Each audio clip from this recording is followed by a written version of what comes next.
All right, we got the Neotec NH865. It's this is the Fundraiser saw. I just wanted to do some cuts with it and show it a little bit and get another video out there to remind everybody that the drawing will be... Hey everybody, the drawing will be Friday the 6th of October on our live show. Thanks. If you're interested in this chainsaw, just go to my About section in my YouTube channel and go to my website, click on the website, and all the information about this Fundraiser chainsaw is right there. It's on the website. Please go check it out and see how you can be the lucky winner of this nice saw for a great cause. Let's support Smitty, please. Appreciate everybody. Thank you. Be around 3 or 4 o'clock p.m. our time. If you get the notifications, you'll get a reminder. Anyway, this is built by Aaron Lynch. If you're new here, you don't know what's going on. This is a Fundraiser saw that Aaron Lynch built and sent to us to do a fundraiser for Smitty. Smitty's Chainsaws is his YouTube channel. He had a house fire, and yeah. So I want to show this saw. We're just running a 24-inch bar with a Archer titanium full house chain, hand filed, nothing crazy. So let's make a few cuts with it.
one's pretty good.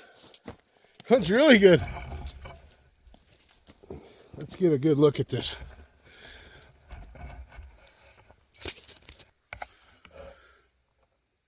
Great running saw, Aaron. Thank you, buddy. Really appreciate this.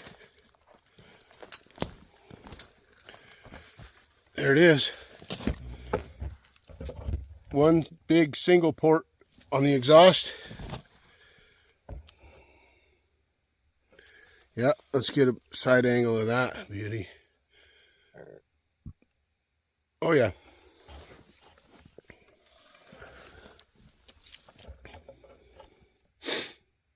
Beautiful saw.